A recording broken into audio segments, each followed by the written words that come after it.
Chapter 6. How Riches Come to You.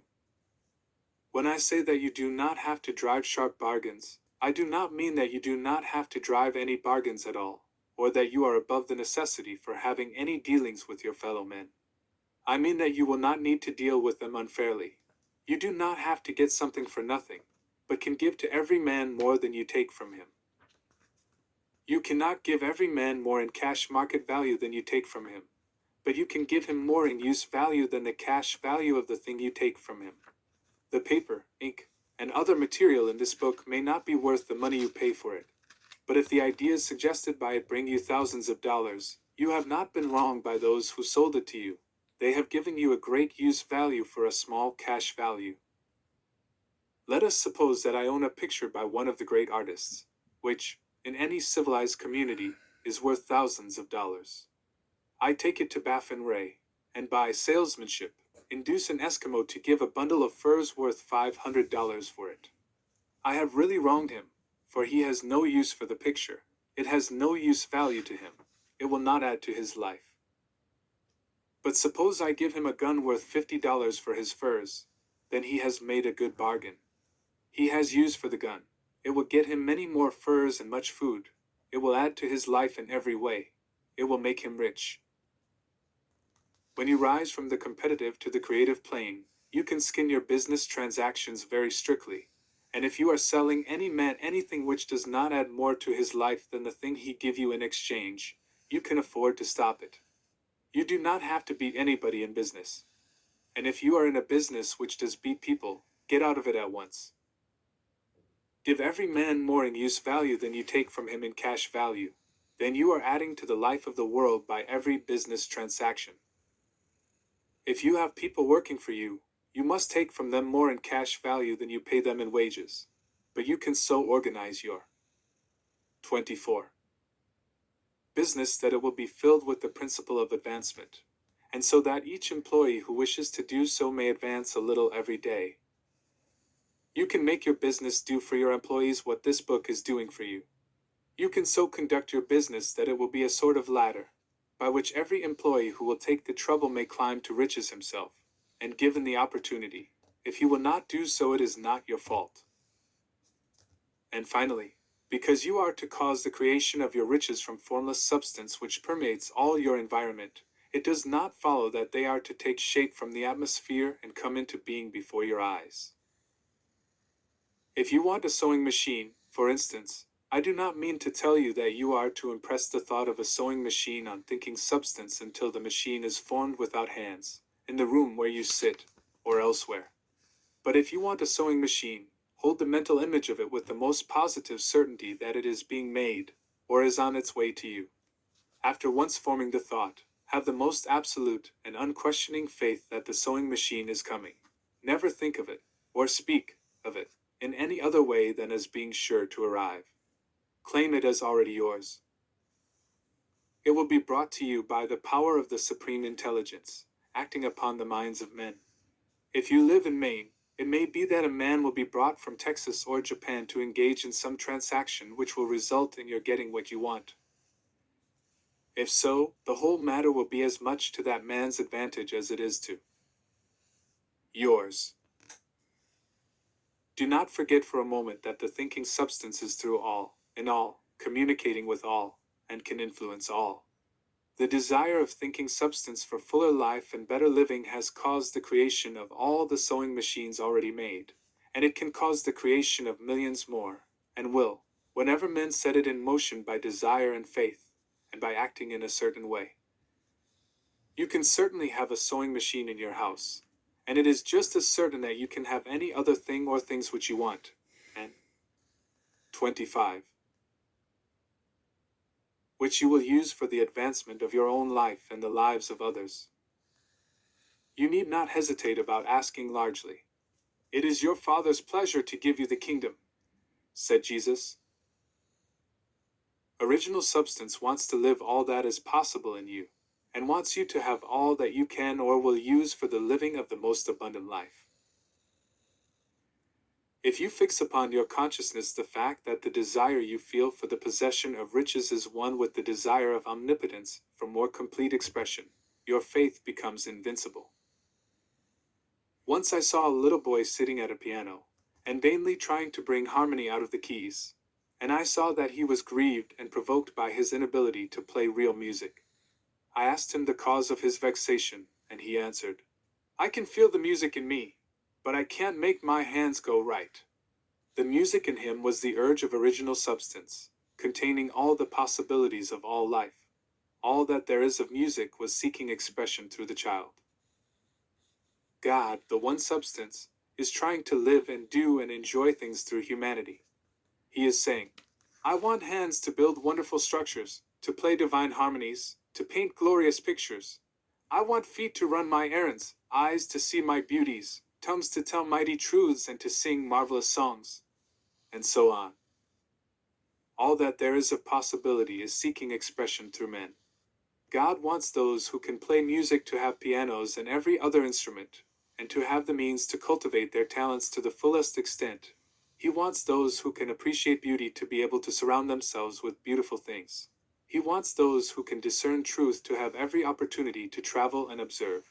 He wants those who can appreciate dress to be beautifully clothed, and those who can appreciate good food to be luxuriously fed.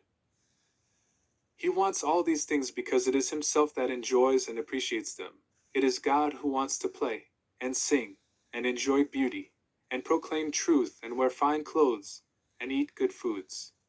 "It is God that worketh in you to will and to do," said Paul. 26. The desire you feel for riches is the infinite, seeking to express himself in you as he sought to find expression in the little boy at the piano. So you need not hesitate to ask largely. Your part is to focalize and express the desire to God. This is a difficult point with most people. They retain something of the old idea that poverty and self-sacrifice are pleasing to God. They look upon poverty as a part of the plan, a necessity of nature. They have the idea that God has finished his work, and made all that he can make, and that the majority of men must stay poor because there is not enough to go around. They hold to so much of this erroneous thought that they feel ashamed to ask for wealth. They try not to want more than a very modest competence, just enough to make them fairly comfortable. I recall now the case of one student who was told that he must get in mind a clear picture of the things he desired, so that the creative thought of them might be impressed on formless substance. He was a very poor man, living in a rented house, and having only what he earned from day to day, and he could not grasp the fact that all wealth was his. So, after thinking the matter over, he decided that he might reasonably ask for a new rug for the floor of his best room, and an anthracite coal stove to heat the house during the cold weather. Following the instructions given in this book, he obtained these things in a few months, and then it dawned upon him that he had not asked enough. He went through the house in which he lived, and planned all the improvements he would like to make in it. He mentally added a bay window here and a room there, until it was complete in his mind as his ideal home, and then he planned its furnishings. Holding the whole picture in his mind, he began living in this certain way, and moving toward what he wanted, and he owns the house now, and is rebuilding it after the form of his mental image. And now, with still larger faith, he is going on to get greater things. It has been unto him according to his faith, and it is so with you and with all of us. 27. Chapter 7. Gratitude. The illustrations given in the last chapter will have conveyed to the reader the fact that the first step toward getting rich is to convey the idea of your wants to the formless substance. This is true, and you will see that in order to do so it becomes necessary to relate yourself to the formless intelligence in a harmonious way. To secure this harmonious relation is a matter of such primary and vital importance that I shall give some space to its discussion here, and give you instructions which, if you will follow them, will be certain to bring you into perfect unity of mind with God. The whole process of mental adjustment and atonement can be summed up in one word: gratitude. First, you believe that there is one intelligent substance, from which all things proceed. Second, you believe that this substance gives you everything you desire. And third, you relate yourself to it by a feeling of deep and profound gratitude. Many people who order their lives rightly in all other ways are kept in poverty by their lack of gratitude. Having received one gift from God, they cut the wires which connect them with Him by failing to make acknowledgement. It is easy to understand that the nearer we live to the source of wealth, the more wealth we shall receive. And it is easy also to understand that the soul that is always grateful lives in closer touch with God than the one which never looks to Him in thankful acknowledgement. The more gratefully we fix our minds on the Supreme when good things come to us, the more good things we will receive, and the more rapidly they will come. And the reason simply is that the mental attitude of gratitude draws the mind into closer touch with the source from which the blessings come. If it is a new thought to you that gratitude brings your whole mind into closer harmony with the creative energies of the universe, consider it. 28. Well, and you will see that it is true. The good things you already have come to you along the line of obedience to certain laws. Gratitude will lead your mind out along the ways by which things come, and it will keep you in close harmony with creative thought and prevent you from falling into competitive thought. Gratitude alone can keep you looking toward the all, and prevent you from falling into the error of thinking of the supply as limited, and to do that would be fatal to your hopes. There is a law of gratitude, and it is absolutely necessary that you should observe the law, if you are to get the results you seek. The law of gratitude is the natural principle that action and reaction are always equal, and in opposite directions. The grateful outreaching of your mind in thankful praise to the Supreme is a liberation or expenditure of force. It cannot fail to reach that to which it addressed, and the reaction is an instantaneous movement towards you. Draw nigh unto God, and He will draw nigh unto you. That is a statement of psychological truth. And if your gratitude is strong and constant, the reaction in formless substance will be strong and continuous. The movement of the things you want will be always toward you. Notice the grateful attitude that Jesus took, how He always seems to be saying, I thank Thee, Father, that Thou hearest me. You cannot exercise much power without gratitude, for it is gratitude that keeps you connected with power. But the value of gratitude does not consist solely in getting you more blessings in the future. Without gratitude, you cannot long keep from dissatisfied thought regarding things as they are. The moment you permit your mind to dwell with dissatisfaction upon things as they are, you begin to lose ground. You fix attention upon the common, the ordinary, the poor, and the squalid and mean, and your mind takes the form of these things. Then you will transmit these forms or mental images to the formless, and the common, the poor, the squalid, and mean will come to you. 29. To permit your mind to dwell upon the inferior is to become inferior and to surround yourself with inferior things. On the other hand, to fix your attention on the best is to surround yourself with the best, and to become the best. The creative power within us makes us into the image of that to which we give our attention. We are thinking substance, and thinking substance always takes the form of that which it thinks about. The grateful mind is constantly fixed upon the best, therefore it tends to become the best. It takes the form or character of the best, and will receive the best. Also, faith is born of gratitude. The grateful mind continually expects good things, and expectation becomes faith. The reaction of gratitude upon one's own mind produces faith, and every outgoing wave of grateful thanksgiving increases faith. He who has no feeling of gratitude cannot long retain a living faith, and without a living faith you cannot get rich by the creative method, as we shall see in the following chapters. It is necessary, then, to cultivate the habit of being grateful for every good thing that comes to you, and to give thanks continuously.